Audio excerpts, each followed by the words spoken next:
Before I mention our guest and introduce him, let me reinforce the email that Mary graciously put out last night.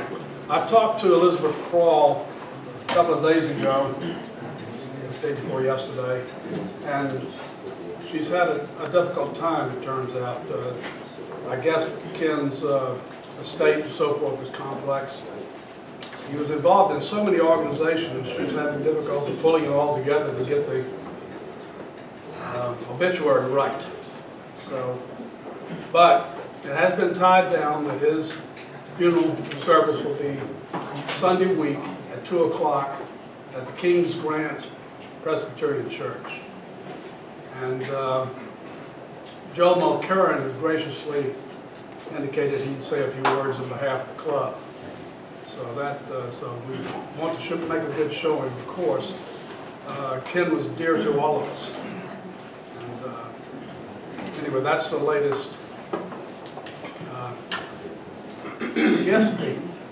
Yeah, in memory of Ken, our local club foundation is something you might want to think about. But 15 years ago, we set up a Hampton Roads Rotary Club Foundation, so the legacy of this club and our members can continue over the years. The idea was, too, if bowl of funds slowed down and others slowed down, the legacy of the club could hand off back to the community. So I talked to Trish.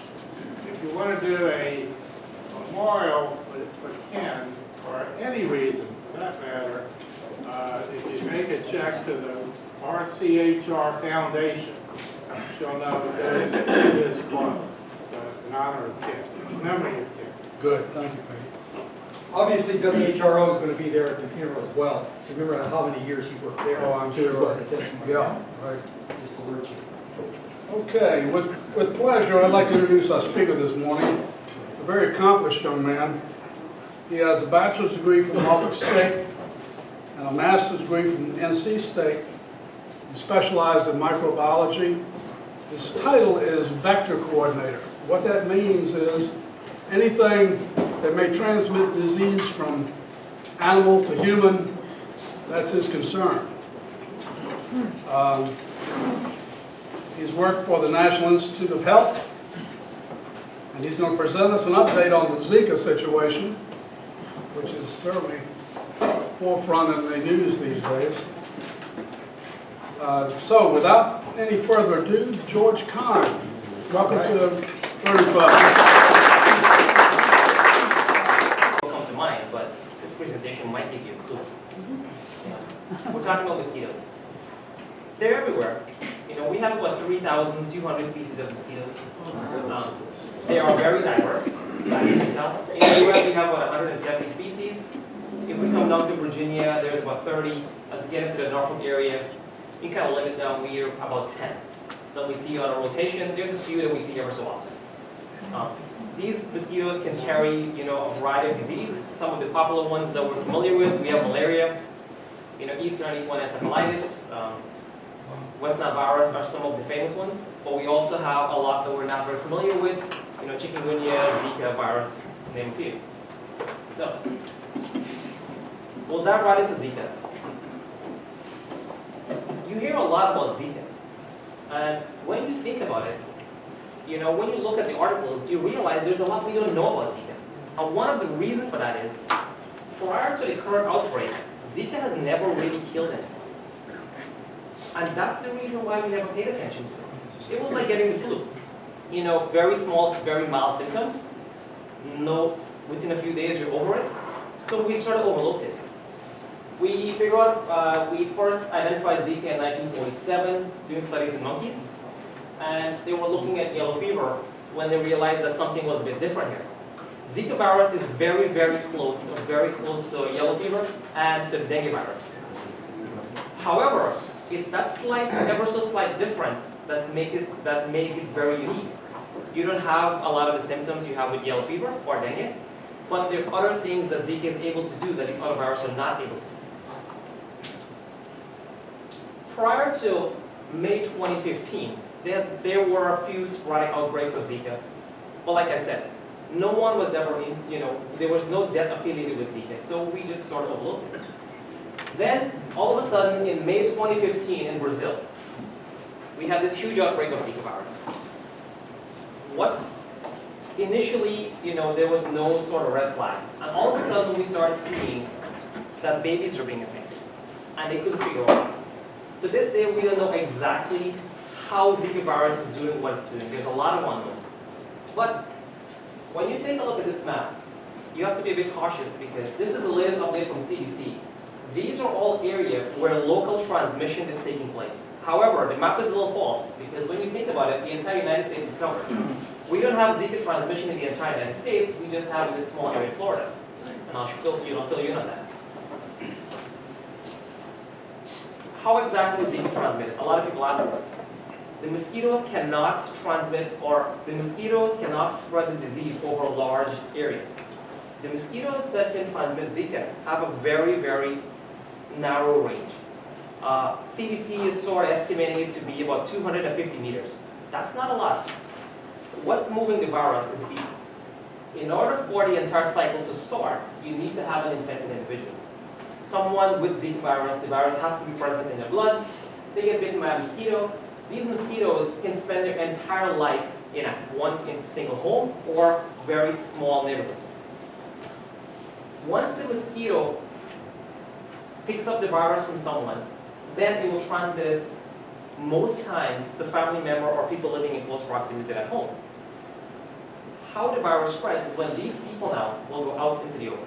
You go to a park, you go somewhere else, other mosquitoes bite this individual, then they can transmit it to others. People are moving, we are taking the virus, the mosquitoes are there waiting for it. And this is how the cycle continues. Now, there are some other ways that Zika can also be transmitted.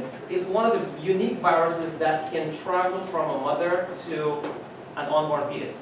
Not a lot of things can cross the placenta. Zika virus, for some reason, and we're not sure exactly how, can cross the placenta. Also, it can be transmitted sexually. This is only a one-way transmission. It can only be transmitted from a man to a woman. There's been one case that's sort of a bit shady where they think that it was transmitted from a woman to a man. But all the documented cases have been transmission of Zika from man to a woman. For some reason, and we're not clear on this yet, the virus seems to build up in a very high quantity in sperm cells. And it can survive in semen longer than it can in the blood. It's only active in your blood for about a week. It can actually stay in semen for up to a month. Some people are saying now it's even longer. Also, because it's a bloodborne pathogen, it can be transmitted via blood transfusion. Now, I mentioned at the beginning, prior to this outbreak, if you think about it, if this entire room was to be infected by Zika, 1 in 5 of us will have symptoms. The symptoms of Zika for an adult is very, very mild. You might have a very mild fever. Now, this is a fever, this is considered a low-grade fever, not 103 where you would trigger that, oh, I'm sick. You might have a small skin rash right at the joint areas. You could potentially have a little bit of a joint pain. The problem is these symptoms are so mild and can mask themselves. The flu, you have higher symptoms, or you have worse symptoms from the flu than you would from Zika. So even the few of us that will show signs of Zika, we would never think that it's Zika. Because of that, people travel to areas where Zika virus are present, they don't know they're infected. Think about it. 1 in 5 of us show symptoms, the rest of us have no symptoms. We go back to where we came from, we're taking the virus with us. The virus can only be transmitted by 2 mosquitoes, as of right now. These are the Aedes species, the Aedes aegypti, yellow fever mosquito, and the Aedes albopictus. This is the one that's going to be concerned for us here. The reason why Zika is in the headline, and the reason why we're talking about Zika, is because of this situation right here. Zika is able to cross the placenta. We don't know exactly at what point it's critical. The science can't support this right now, but the statistics can. Statistically, it's shown that if a mother is infected with Zika virus, she will transmit it to her baby. And depends on the trimester of that transmission, it can affect the development of the brain. So then you have babies born with these very small head. Because the skull plate is smaller, it shrinks, compressing the brain. And a lot of these kids, some of them, the mortality rate is very high. A lot of them only survive for a short period of time. If they were to survive longer, then you have a lot of brain damage going forward. Because there is no cure for Zika, once you're infected, there is nothing you can do literally. We can't treat it.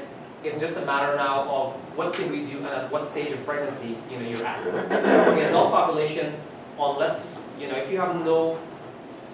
you're not planning on being pregnant, Zika is not really a concern for us. So where do we stand right now? In the United States currently, there have been over 3,000 cases of Zika reported to CDC. Locally acquired, this is only in the Miami area. There have been 43 cases where it's been confirmed, documented that the virus was transmitted via a mosquito. The majority of these cases here, these are all travel related. We've had 26 documented cases of sexual transmission. A man traveled to an infected area, comes back, and then he can transmit the disease over. If we expand this, the majority of this is in Puerto Rico right now. This is just U.S. territory. This is not worldwide. In Brazil, the situation is even more dire. So, because of the amount of, we're over 17,000 in Puerto Rico alone, they cannot link or they can't separate sexual transmission just because there's so much virus in the population, there's so many mosquitoes in that population, that everything is just acquired by local transmission. If we break it down a little further and we take a look at the United States as a whole, keep in mind, when you look at this dark purple here, there are areas here, the more you travel, and you can kind of see your little travel hubs, where a lot of people are traveling, coming back. Most of these dark areas are travel-related Zika cases. But we need to focus a little bit more now on Virginia, so we're going to narrow it. Currently, Virginia Department of Health has reported 82 confirmed cases of Zika transmission in Virginia to CDC. This is the breakdown of where these cases were located. The one good thing for us, every case in Virginia so far has been travel-related. We have yet to see, and we're hoping that we don't see, a transmission via a mosquito. Just want to give you a kind of a snapshot of this. Remember earlier I mentioned the mosquito flight rate is very limited. In Florida, it's at the Miami Beach area that Zika transmission was first observed. If you narrow it in, this is the actual affected area. That's not a large area. That's within a few blocks of each, that's within a few blocks. What happened with these mosquitoes? When a mosquito bites an infected individual, it might travel 250 meters, maybe find another water source, that becomes its new base. From there, it would bite another individual, maybe another 250 meters. So the spread via mosquito is not very fast. However, the reason why CDC and the folks in Miami were having such a problem controlling this, and I'll share with you in a minute, is because of the habitat of the mosquito that we're talking about. They're very unique. Now, you talk about mosquitoes, first of all, you have to know what a mosquito is. We get called, Norfolk Vector Control, we take care of mosquito for the city of Norfolk. We get calls all the time about being invaded by mosquitoes. There are many things that look like a mosquito. There are many types of mosquito that will not even bite humans. A mosquito actually can spend their entire life living on a flower, just like a bee. It's a misconception. A lot of people think mosquito needs blood in order to survive. They don't. They actually survive on nectar. A female mosquito do need blood in order to lay her eggs. But she can spend her whole life on a flower if a blood source is not available. I mentioned earlier the Aedes aegypti and the Aedes albopictus. Anyone that has paid any attention to a mosquito biting you in Norfolk will probably notice this mosquito.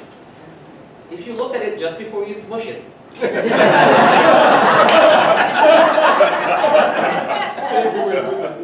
is actually one of the easiest mosquitoes to identify.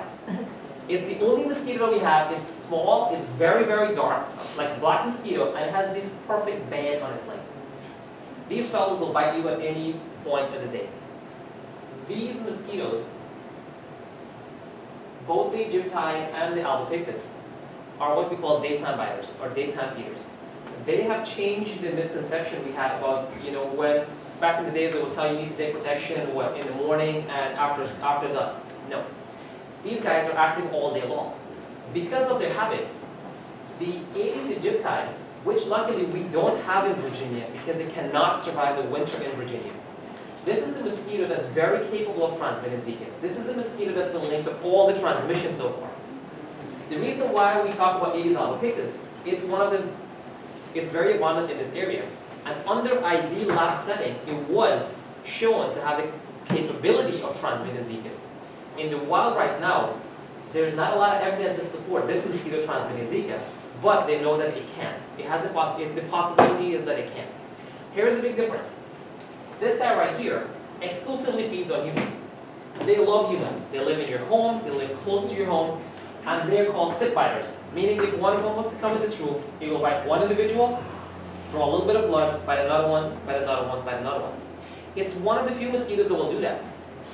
This guy right here, and most other mosquito species, they find a blood meal and they will suck all the blood they need. And then they're gone. Our Aedes albopictus, not as picky. It will bite a human if the opportunity presents itself. However, it will bite you, then probably bite your dog, probably bite your cat, bite a bird. So, even if this mosquito was to pick up the Zika virus, chances of it biting a human a second time is very, very slim. That is why, we have hope in our area, because we don't have this one. If this mosquito picks up the virus, chances of it biting a human is 100%, because that's what it's going for. That's its preferred target. So, let's look at the albopictus for a moment. And like I showed you, it's very easy to ID. And there's a good reason for that. This mosquito is actually an invasive species. It came to the US from Japan. The story was of a shipment of tires back in like the 40s. And it's slowly making its way up the entire East Coast. Prior to 1991, we didn't have it in this area. After 1991, everything we knew about mosquito control, we had to pretty much shove it and start over again. And the reason for that is, this mosquito is very unique in the way it survives and the way it adapts to our habitat. We call it the Asian tiger mosquito. It's exclusively a container breeder. We get calls all the time, there's a ditch behind my property breeding mosquitoes, these black mosquitoes are biting me. No. Storm drains, there's a mosquito coming out of my storm drain. They're black and they're white legs and they're biting me. No. You will never ever find them in a storm drain, in a ditch, in a retention pond, you will never find them there. They will breed, however, only in small containers. The buckets that you have, the little flower pots that you have in the back of your yard, that's what they're looking for. Now, keep in mind, in 1991, they hit Virginia about here. As of 2015, they're already up to Maine, kind of, probably hitting Canada at some point. These guys can survive the winter here. The Egypti they have in Florida cannot, and the range is ever expanding. That is why right now, this entire area here, we're under the sort of Zika watch because we have a mosquito that could potentially transmit it. These guys back here on the West Coast, they don't have such a problem. Now, this mosquito is spreading slowly, so at some point it will get there. When you talk about mosquito, we have to talk about their life cycle. And if you start from an adult mosquito, within 2 days of an adult mosquito emerging, they will survive on nectar and then they find a blood meal. Once the mosquito bits someone, within 3 days it will lay some eggs. Those eggs will hatch in a matter of hours. Usually within 24 hours they're hatched. They only need about 4 days in water. So when you think about it, the water source don't need to be there for very long. Within 4 days they're emerging, you have adults again. So they can complete their actual life cycle in a week under ideal conditions. Most mosquito species, I told you there's over 3,000 of them. The majority of them will lay all their eggs like that. It's called eggs. It's about 200 or 300 eggs together like that. This mosquito right here, our little Asian tiger friend, and all the Anopheles species, they're very unique. They lay their eggs individually. And what they do, they will fly around from container to container, depositing a few eggs here, a few eggs there, a few eggs there. That increases their ability to survive. And that's one of the reasons why this mosquito is able to adapt to ever-changing conditions. Because you might empty one container here, and all these guys are gone. You empty one container here, and there's a couple of eggs surviving the other container. The other thing, their eggs can survive dry weather. These guys can't. So even if the container is empty, they have the ability to put eggs in the container before it rains, anticipating the rain will come there, and the eggs will survive until the rain gets there. Common areas where you see them, if you've driven around Norfolk, like we have, these are common in everyone's backyard. ideal breeding conditions for these mosquitoes. When you think, a lot of people will call about these. You might see a big open boat, tree hole, neglected pool. Those are the big areas. We're not as concerned with that. What we're concerned about, and you have no idea, these guys. Toys. People leave them out all the time. Little tarps, little rain barrels, tires. That's where they're coming from. And they can breed in prolific numbers. If you can dump standing water, you break the cycle. The mosquitoes will find a blood meal somewhere, but they need water in order for the cycle to continue. Anything. A bird bath might seem small. A fish pond, even though the water is running, they can still lay there. What are we doing right now to help? We can't prevent mosquitoes from biting you. It's impossible. But what we can do is try to prevent the mosquitoes from carrying anything, so when they do bite you, you're not infected with anything. We trap the entire city. We have about 132 sites across the city. We trap 4 days a week on a rotation cycle. We collect mosquitoes, we take them back to our lab, we ID them, and we test them. We test every mosquito for Tripoli and West Nile. We also collect all the albopictus that we can find, and we send them to DCLS for testing in Richmond. So we test them for Zika, the presence of Zika. Even though we don't have confirmed transmission, we want to make sure that our mosquitoes are healthy and they're not carrying it. This is a cup. It's about that big. This came out of one of those in-ground little pond that people have, little fish pond. Had about 1,000 gallons in it. And if you think about it, that's a cup out of 1,000 gallons. That's a lot of mosquitoes. They will emerge in massive numbers. There's a reason why I showed this. When you have mosquitoes in this sort of number, it makes the traditional way of dealing with mosquito very difficult. What did we do? We just sprayed for them. So the question is, does spraying really work? I see some people shaking their head no. There's a yes and no to that. Spraying is an insecticide, and if you spray a mosquito, it will die. However, you have to spray the actual mosquito. When you have a truck driving on the street, that truck is emitting pesticide. Any mosquito that comes in contact with that pesticide will die. However, how long do you think the vapor of that pesticide lingers? 5 seconds. Maybe 30 seconds, if you're lucky. So for 30 seconds, you might be killing mosquitoes. However, we just saw in the picture before, how many mosquitoes were in that pond? They're emerging at a rate faster than you can. So traditional spraying for mosquito is not going to work. And they'll learn that the hard way in Florida. They spend millions of dollars spraying for mosquito, and then they realize that we need to get in there and we need to treat the water. Because if you treat it, you can kill all the larvae very easily, and you can prevent them from breathing enough water going forward. So that's our approach here. We go through the city. We've done over 10,000 inspections where we inspect, the entire city of Norfolk, and we try to find areas where mosquitoes are going to be breeding, and we treat if we cannot empty the water. Because we have chemicals where we put in the water and it will keep mosquitoes from breeding there for over 30 days. What you can do, these are really good. You find them at Home Depot. We actually have them at Health Department. We will give them to you. It uses a bacteria in there. It's a natural bacteria that's very unique. It's a bacteria that will totally kill mosquito larvae. It stays in the water for about 30 days. Any mosquito larvae, it encourages the mosquito to actually breathe in the water. And once they breathe, they cannot emerge. Now, here's some numbers for you.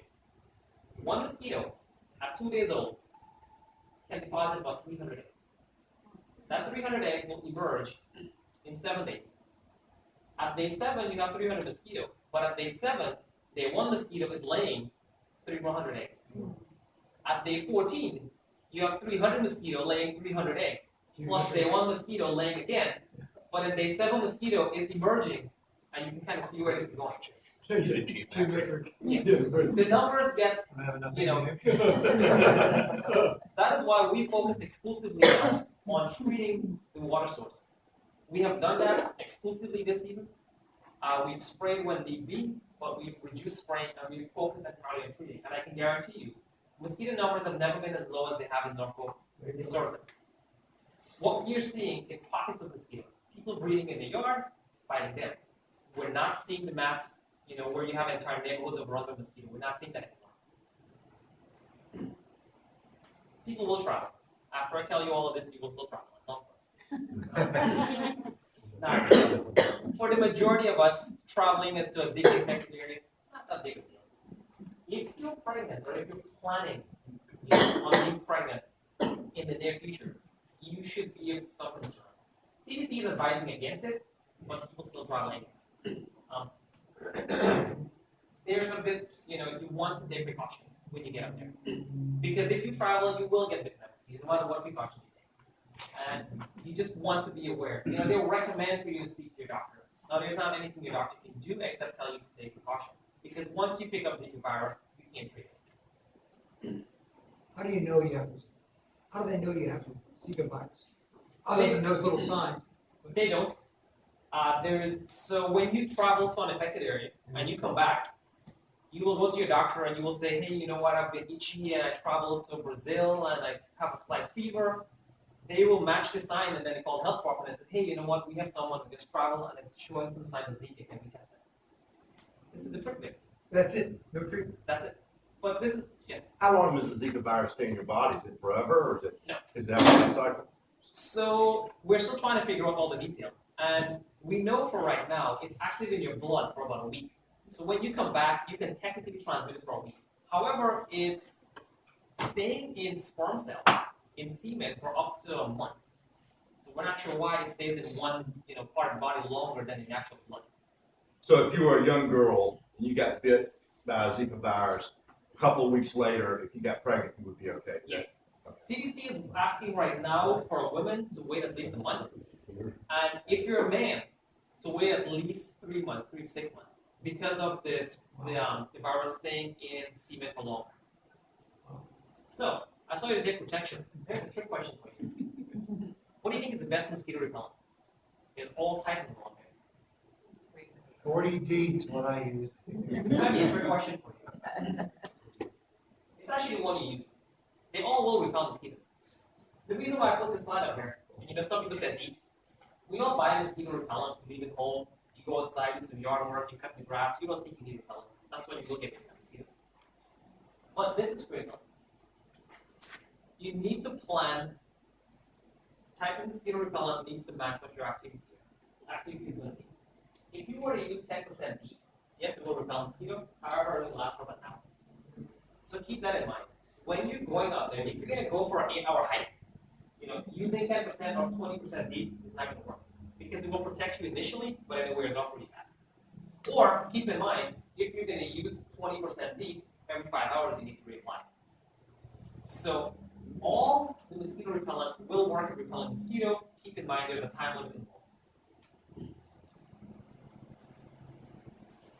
As I take any questions you might have, here's some mosquito bites for you. They don't fly very far. They don't fly very fast. Some people have asked, why is it that mosquito bites eat more than anyone else? They seem to like certain people. It has a lot to do with body type and how much CO2 and lactic acid you're producing. Wow. The other thing, this was a cool study that was actually done, and we have actually confirmed this. For some reason, the mosquito activity increases around the full moon. We don't know why. No one seems to know why. They do. If you consume bananas, it's been proven that mosquitoes will bite you more. Wow. And they think it has to do with the ethylene gas.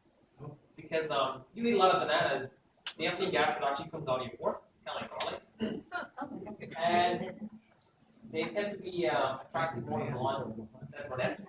Some science. That's actually How about white hair?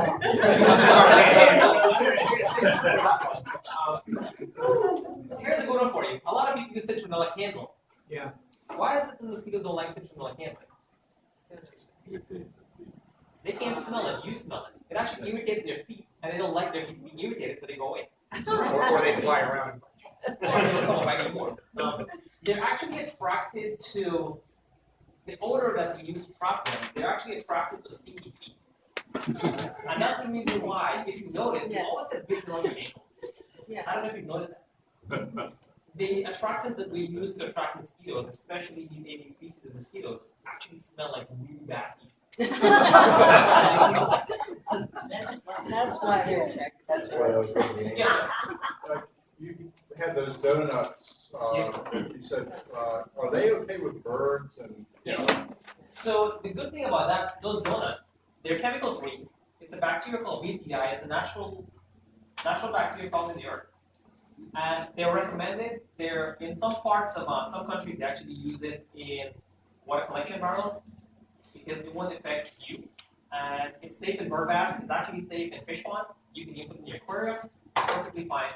It will only affect. What happens is it creates a chemical, and when ingested by the mosquito larvae, it actually blocks the gut of the mosquito larvae, and it prevents them from changing to the next stage. And if they're stuck in one stage for too long, then they'll die. Did you say how long the life cycle was of a mosquito? On average, it depends on the species and depends on the time of the year. Between 3 days, some of them will live for 3 days, and in the wild, up to 21 days, so about 3 weeks. Yes, sir. Talked about what Norfolk's doing, you know what Virginia Beach is doing? You guys can tell. Virginia Beach approach is a little bit different, and that's something that's confusing a lot of people that move from the surrounding cities. Chesapeake, Virginia Beach, Suffolk actually have different mosquitoes from we. In Norfolk, we are somewhat of a proper city. You know, we don't have swamps, we don't have marshes, we don't have the salt marsh mosquitoes, we have storm drains. So the mosquitoes that we trap in Norfolk, like we use totally different traps from Chesapeake. If we use a CDC light trap that Chesapeake will catch 1,000 mosquitoes and use it in Norfolk, you might catch one fly. The storm drain mosquitoes that we have here are what transmit Triple E and West Nile. They don't have them over there. So their approach is a little bit different from ours because the species they're dealing with is different from ours. For instance, if you were to go to Suffolk and you set a mosquito trap, you could catch 12,000 mosquitoes very easily. Now, these are not mosquitoes that will bite anybody. These are the marsh mosquitoes. You set a trap in Norfolk and you get 200, you're lucky. Yes, sir. Spraying and the effect on bees. That's the reason why this entire season I have yet to send a truck out to spray. And the beekeepers love it. The insecticide that we use, when it's in the air, it's an insecticide. It will kill everything. And if you read what they did in South Carolina, you will know.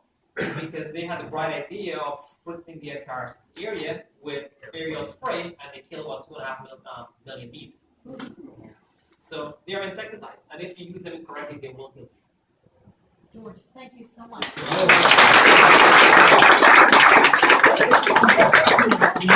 learned some stuff today. I love it. But they have this stuff in there.